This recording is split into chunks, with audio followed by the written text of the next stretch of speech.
nage. To jopiny wachango kaluore kod thor weche mabende wantiere godo kinyi makawuono.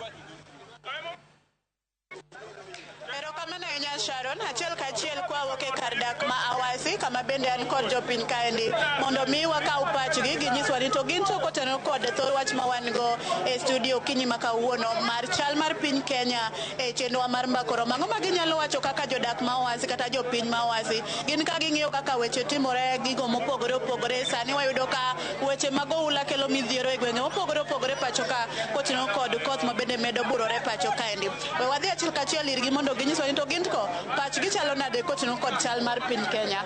Machiegni abro chako kodi mana mapiyo piyo mondo inyisa ni to in kaka ing'iyo wach ni endi mar chal mar piny Kenya.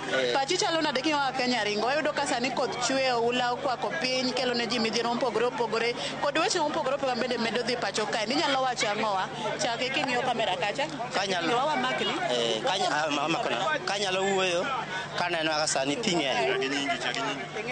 mokwongo an iluonga ni Frederick Ouma kang'iyo sani e yowa mar Awasi kowuodwa ka pi oketho kuonde mang'eny sana sana kidhi yo Ang'anga kucho kidhi Oren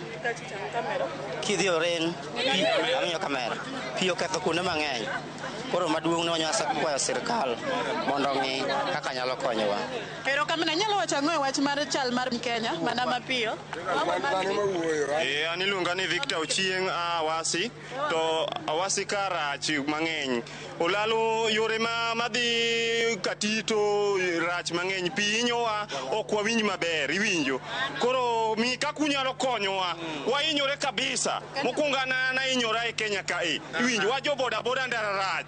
Pi opong'o lalo barore kamoro amora okethore. Koro an kae ni mondo mi wawuok unyalo konyowa to konyowa wan gi mirima marach iwinjo. Pi terowa kata piny otero tiende ma jwa hinyora lalo kocha. Koro kunya konyowa Awasi winjowa maber. Kunya konyowa to konyowa awuoyo gi mirima ok awuok kamor wahinyore kabisa. Erokamano. Erokamano. An iluonga ni George Muga. Akwayo kama kaka luore koth chwe nderi richo wakwayo jomalo kucho ukwanwa MP marwa Jared Okelo oduoge ground ageno we tich oseweyo obiya pok wariembe ndara lach obi waloswa ndara wabet maber kamano. Inyalo wacho ang'o e chal mar piny Kenya chungi kae? An iluonga ni Kevin Otieno Mondi an wuod Milenye kaendi Awasi boda.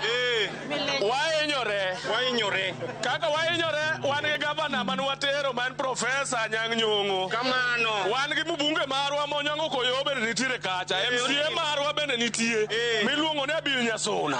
Joka maki iluwo yo madhi Milenye orach en chudho lelo e pinywa mar Kenya ka yawa kata president dewa konywa uru wan jo Awasi wahinyore kech kene nego waonge tich Awasi wan marach adier wan kaka vijende ni wacho ni biro konyowa to kaka ni wacho ni biro konyowa to adier wadhi marach kech nego watich onge koth bende chwe tadier ok wawinj maber. Inyalo wacho ng'eyo chal mar piny Kenya An iluonga ni Morina Diambo. An adwona wuoyo wach mar piny mar Kenya. Kawacho piny mar Kenya an chunya maiya winjo ka pod antiere gi lit mang'eny. Agombo ni president katek to us Kenya bas mondo ipogwa shares wa mondo wane kuonde mwadhiye. Nikech ka Nairobi ema pi dare ji koro piny kwe koro jo Nairobi odaro duog piny ku. Kara us Kenya mondo ipognwa shares wa mondo wane kama wadhiye. Waol gi Kenya to katelo ingi jatelo wakwayi wuoge komno mondo imi jok malo rito Kenya. Jopiny ol kodi waol kendo wabro wacho ni adier an kawuoyo gi chuny malit kendo kamor gi Kenya. An kaka ja Kenya aol adwa kata ni mondo adare Kenya ni nikech kama piny ochomo ni ok wang'e kuma nyithinde wadhi dhiye. An gi nyithindo to akia future makiny no bed kuom nyithindo go. Ka sani emotek kama kara koro idwa chomo kodwa piny kanye. Raila wakwayi mondo mi wuoge in be sani wuonwa ka Ruto tamre pango kaka Kenya dhi wakwayi. Erokamano ng'amo gik mana machiegni. Amako ningi kacho cha. Pachi mchanga kabet kude kuwuoyo. Sagoero kamano ani luongo ne Vaso Muno Ndego. An gima nyalo wacho weche te mosewachi. Waneno ka seneta tiyo mengo gavana. Koro seneta gavana wugo fees, seneta donjo tika gavana. Nikech seneta masano tiyo mano kende. Machiegni watieko kodi nyalo wacho ang'o chal mar piny Kenya. Pacha wi chal mar Kenya. Wainyore. Iluonga ni Faith Imbo. Wainyore pi ywero wa uchumi kende rach. Konywa uru. Watim nang'o? Sirikal saidia. Mana kamano Sharon, mane paro mopogore kowuok kuom jopiny ma Awasi kiwinjo ka giywago wach ma uchumi moseridore kaachiel kod bende weche mag oula masani kelo midhiero ne jodak mopogore e gwenge ma Nairobi kaachiel kod kuonde moko kaluo ka bende ma bende sani oula ogo e lim tidi kendo ji daro kinyi godhiambo.